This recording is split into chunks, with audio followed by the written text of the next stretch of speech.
네, 이 상주에서 발생했던 살충제 음료수 살인 사건.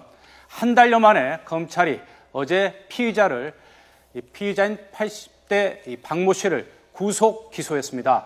하지만 검찰이 여전히 직접적인 증거는 찾지 못한 만큼 앞으로 이 법정에서 치열한 공방이 예상되는데요. 또 관련 내용 짚어보겠습니다.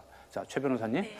한 달여 만에 이제 검찰이 결국 구속했습니다. 이 박모 할머니 83살인데 어떤 혐의 때문에 구속 기소하게 된 겁니까?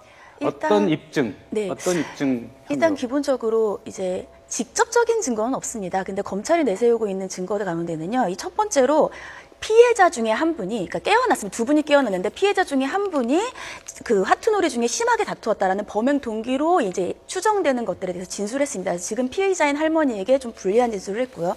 두 번째로 21곳에서 그러니까 그 피해자 할머니가 가지고 있던 뭐 옷가지라든지 아니면 그런 스쿠터 등에서 21곳에서 살충제 성분이 검출이 되었는데 여기에 대해서는 이제 현재 할머니 쪽의 변호사는 뭐 이렇게 구하려던 과정에서 묻었을 수도 있다라고 하지만 검찰 측에서 얘기하기로는 피해자들의 구토음을 해서는 그 살충제 흔적이 없었다. 그래서 의심이 간다였고요. 또 마지막 그리고 그 구급 대원들이 왔을 때 거기에 블랙박스 CCTV 영상이 있는데 그 블랙박스에서 보면은 5명이 그 안에 쓰러져 있었는데도 불구하고 할머니는 그 안에서 그냥 이렇게 태연하게 그 마을회관 안에 있었다. 그리고 결정적으로 구급 대원들이 아직 어떠한 것 때문에 이런 할머니들이 독극물 반응을 보이는지에 대해서 말하지 않았을 시점에 피해자 할머니가 먼저 사이드 때문에 그런 것 같다라고 얘기를 했다. 이런 모든 정황들이 의심이 가고 또 결정적으로 거짓말 탐지기에서 이런 거짓말 반응이 나왔기 때문에 이런 것들로 지금 살인 및 살인 미수로 지금 기소하는 예정입니다. 네, 하지만 피의자 측은 여전히 혐의를 부인하고 있습니다. 앞서도 말씀하셨지만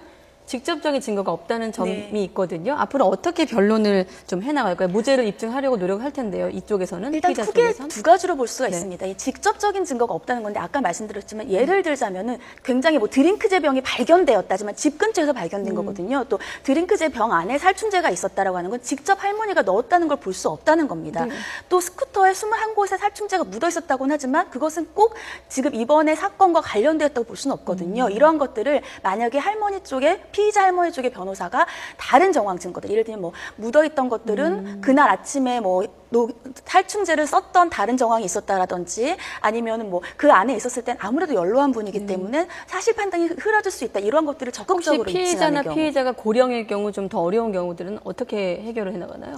일단 고령일 경우에는 좀 젊은 분들과는 달리 그 상태에서의 즉각적으로 반응하기는 어려운 부분들이 있습니다. 그래서 그런 부분들을 좀 더 집중적으로 공략하면 되고 가장 중요한 거는 범행 동기가 애매합니다. 물론 이제 깨어난 피해자 중에 한 분이 화투놀이 때문에 싸웠고 거기에 뭐 싸우지 맙시다 이런 것들이 마흔에 붙었다고는 하지만 일반적으로 봤을 때는 10원짜리 화투 때문에 화가 나서 사람을 살인할 것까지는 일반적인 배심원들이 믿기는 어렵거든요. 그래서 피의자 할머니 쪽의 변호사가 살인죄 같은 경우에는 범행 동기가 굉장히 중요합니다. 왜 사람을 죽이려고까지 범행 동기를 가졌을까? 그래서 이런 범행 동기가 일반적으로 납득하기는 어렵다는 부분을 좀 더 부각시켜서 재판을 진행하지 않을까 예상됩니다. 네, 이 피의자 측의 변호사는 국민참여재판을 적극 검토하겠다 이렇게 얘기를 하고 있는데 이 국민참여재판을 하면은 좀 자신들한테 좀 불리한 건가요? 아니, 좀 유리한 건가요? 제가 보기에는 유리할 가능성이 높습니다. 왜냐하면 말씀하신 대로 일단 피의자 할머니가 고령이십니다. 고령이기 때문에 일반 그 배심원들을 상대로 설득을 할 때에는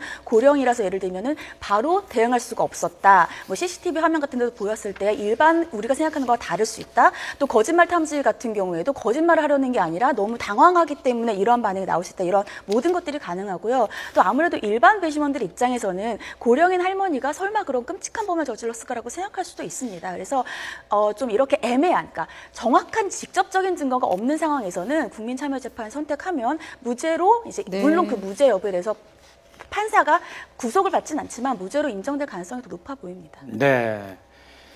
이 사건이 발생한 지 한 달여 만에 이 살충제 음료수 살인 사건의 피의자 이 박모 할머니가 구속 기소가 됐는데요. 앞으로 이 재판 과정에서 이 치열한 이 공방이 예상됩니다.